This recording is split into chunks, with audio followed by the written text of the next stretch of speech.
नमस्कार दोस्तों, एजुकेट भारत में मैं आपका स्वागत करती हूँ। फ्रेंड्स, क्या आपको भी एसएसटी से डर लगता है? तो घबराइए नहीं, आज के बाद ऐसा नहीं होगा और एग्जाम हॉल में आप सभी क्वेश्चंस को सही करके आएंगे। आपको इतना कॉन्फिडेंस मैं दे देने वाली हूँ, कारण यह बहुत ही इजी तरीके से मैं आपको समझाने वाली हूँ और इस प्रैक्टिस सेट में आपके कॉन्सेप्ट को पूरा क्लियर करने का प्रयास करूंगी।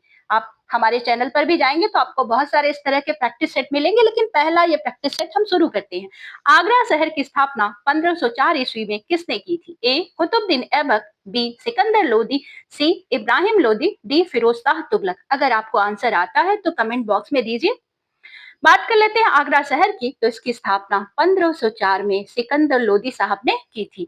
लोदी वंश के प्रमुख शासक थे और प्रशासन को मजबूत करने के साथ साथ इन्होंने कई नए नए नगर और शहरों की स्थापना की। आगरा के बाद मुगल काल में सबसे महत्वपूर्ण राजनीतिक और सांस्कृतिक केंद्र बन गया। यहाँ से साम्राज्य का संचालन होता था।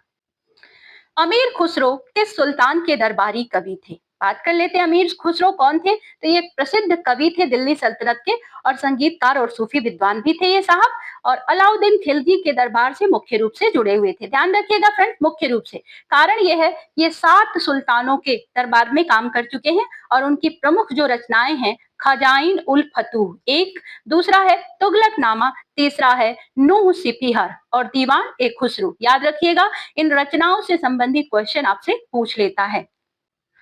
पानीपत का प्रथम युद्ध 1526 में किसके बीच हुआ? किसके बीच हुआ फ्रेंड्स? तो यह युद्ध कब हुआ? 1526 में। और किसके बीच हुआ? तो बाबर और इब्राहिम लोदी साहब आपस में लड़ रहे थे और इस युद्ध में बाबर ने पहली बार भारत में तोप खाने का उपयोग किया। इस युद्ध का स्वरूप बदल गया, लोदी साहब की सेना हार गई और इस विजय के बाद भारत में मुगल साम्राज्य की नींव पड़ गई और एक नया युग शुरू हो गया। भारत की पहली महिला शासिका किस वंश से थी? गुलाम वंश, खिलजी वंश, तुगलक वंश, लोधी वंश।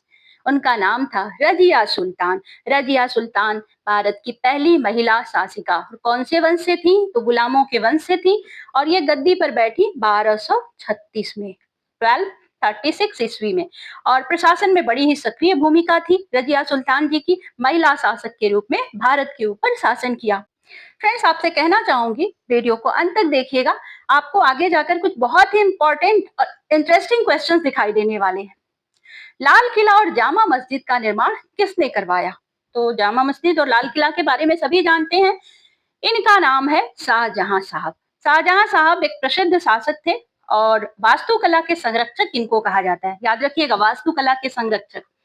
लाल किला और जामा मस्जिद का इन्होंने निर्माण कराया। इनके काल को मुगल स्थापत्य कला का स्वर्ण युग, ये भी याद रखिएगा, मुगल स्थापत्य कला का स्वर्ण युग माना जाता है।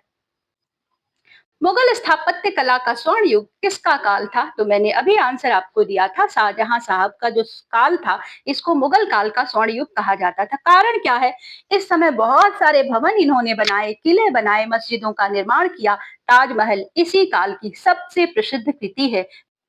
अब आप सब कमेंट बॉक्स में जाकर मुझे बताइए, किसने किसने आगरा का ताजमहल देखा है? उत्तरी अमेरिका के शीतोष्ण घास के मैदान क्या कहलाते हैं? Prairie, pampas, veld, steppe. Prairie जो है उत्तरी अमेरिका के घास के मैदान है। होते क्या है घास के मैदान? यहाँ पर उपजाऊ मिट्टी और अनुकूल जलवायु के कारण बड़े पैमाने पर खेती और पशुपालन किया जाता है। और अन्य जो समान घास के मैदान है, दक्षिण अमेरिका में पैम्पाज, अफ्रीका में वेल्ड कहा जाता है और यूरेशिया में स्टेपी कहा जाता है। ऑप्शन नंबर ए सही है यहाँ पर, प्रेयरी। लैनोस और कैंपोस किस प्रकार के घास के मैदान है? लैनोस और पैम्पोस ये जो है दक्षिण अमेरिका के उष्ण कटिबंधीय घास के मैदान है। और लैनोस जो मुख्यतः वेनेजुएला और कोलंबिया में पाए जाते हैं, जबकि जो कैंपोस हैं ये ब्राजील में फैले हुए हैं, बहुत ज्यादा फैले हुए हैं और मौसमी वर्षा के कारण घास का बड़ा ही अच्छा विकास होता है। थार मरुस्थल मुख्य रूप से किस राज्य में फैला है? राजस्थान, गुजरात, हरियाणा, पंजाब। तो ये जो थार का मरुस्थल है भारत और पाकिस्तान दोनों में फैला हुआ है और एक बहुत बड़ा मरुस्थल है भारत में। इसका सबसे बड़ा भाग हमारे राजस्थान में पाया जाता है। यहाँ की जलवायु बड़ी ही शुष्क है, रेत के टीले, बड़े बड़े टीले पाए जाते हैं और वर्षा बहुत कम होती है। ध्यान दीजिएगा। अटाकामा मरुस्थल कहाँ स्थित है? ध्यान दीजिएगा, अटाकामा मरुस्थल कहाँ है? तो ये चिली नाम का एक देश है। बड़ा ही अजीब सा नाम है चिली। उत्तरी इसके उत्तर भाग में है और दक्षिण अमेरिका के पश्चिमी तट पर फैला हुआ है। विश्व का सबसे शुष्क मरुस्थल अटाकामा का मरुस्थल माना जाता है और यहाँ का जो क्षेत्र है अटाकामा का, यहाँ वर्षों तक वर्षा नहीं होती। ध्यान दीजिएगा, वर्षों तक यहाँ वर्षा नहीं होती। किस महासागर का आकार अंग्रेजी की यस जैसा है और यह विश्व का प्रमुख व्यापारिक मार्ग है? फ्रेंड्स, अटलांटिक महासागर जो है ये इसका आकार अंग्रेजी की यस जैसा माना जाता है और यह महासागर यूरोप, अफ्रीका और अमेरिका के बीच स्थित है। इसीलिए अंतर महाद्वीपीय व्यापार होता है और व्यस्त महासागरों में गिना जाता है। इतिहास में भी समुद्री खोज और व्यापार का सबसे ज्यादा विकास इसी महासागर के माध्यम से हुआ है। मतलब बहुत ज्यादा लोग इसमें आते जाते हैं, जहाजें जाती हैं। महात्मा गांधी दक्षिण अफ्रीका से कितने वर्षों बाद भारत लौटे? तो लौटते हैं दक्षिण अफ्रीका से 21 वर्षों के बाद लौटते हैं और ऑप्शन नंबर सी सही है। ये 21 वर्ष बाद 21 वर्ष तक दक्षिण अफ्रीका में रहे। ये गए कब थे तो उसकी बात कर लेते हैं 1893 में। 1893 में गए थे और लौटते हैं 1915 में। और 15 में आकर के इन्होंने भारतीय समुदाय के अधिकारों के लिए संघर्ष किया, बड़ी फाइटिंग की और नेतृत्व कौशल का विकास हुआ। भारत में वे भारतीय स्वतंत्रता आंदोलन के प्रमुख नेता बन गए। महात्मा गांधी ने पहला सफल सत्याग्रह कहाँ शुरू किया? तो ये शुरू किया था इन्होंने चंपारण में, बिहार का एक जिला है। 1917 में शुरू किया था, 1917 में सफल सत्याग्रह इसको माना जाता है। और आंदोलन किस लिए किया था? तो नील की खेती करने वाले जो किसान थे वो अंग्रेजों के साथ लड़ाई लड़ रहे थे, अंग्रेजों अत्याचार कर रहे थे। तो यह भारत में अंग्रेज गांधी जी का पहला नेतृत्व माना जाता है, सफल जन आंदोलन। किस महाद्वीप को अंध महाद्वीप और पठारों का महाद्वीप कहा जाता है? बहुत सारे पठार होंगे।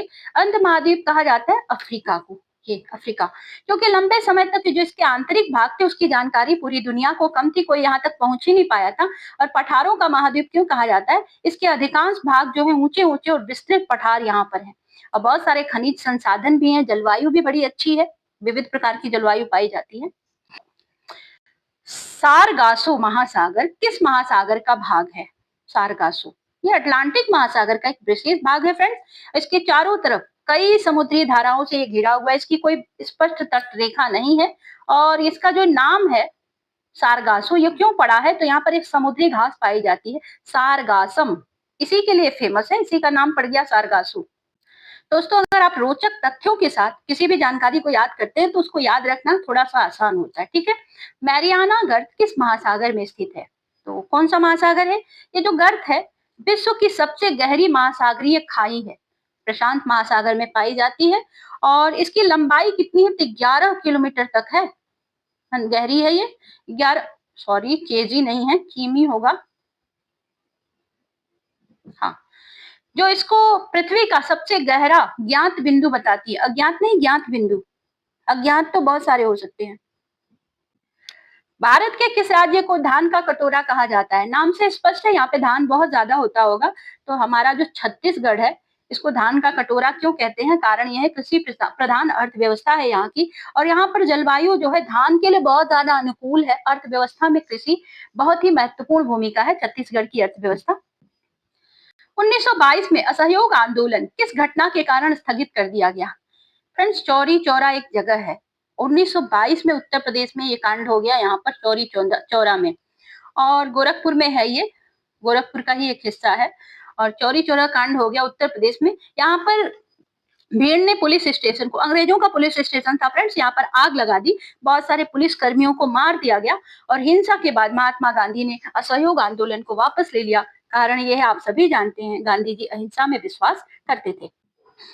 चाय और कॉफी के लिए अधिक वर्षा वाले क्षेत्रों में कौन सी मिट्टी पाई जाती है? तो मुख्य रूप से लैटेराइट मिट्टी यहाँ पर पाई जाती है और वर्षा और उच्च तापमान वाले क्षेत्रों में ही यह बनती है। इस मिट्टी में होता क्या है? तो पोषक तत्व नीचे की परतों में बह जाते हैं, यह मिट्टी बहुत कम उपजाऊ होती है। केवल चाय और कॉफी की बागानी फसलें ही इस मिट्टी में अच्छी तरह से उगती हैं। विश्व का सबसे छोटा महाद्वीप कौन सा है जिसे द्वीपीय महाद्वीप कहा जाता है? ऑस्ट्रेलिया। ऑस्ट्रेलिया जो है ये विश्व का सबसे छोटा महाद्वीप है। इसको द्वीपीय महाद्वीप क्यों कहते हैं? तो ये पूरी तरफ से, चारों तरफ से समुद्र से घिरा हुआ है और एक बड़े से द्वीप जैसा दिखता है। प्राकृतिक संसाधन और वन्य जीवों की विविधता के लिए जाना जाता है, ध्यान रखिएगा।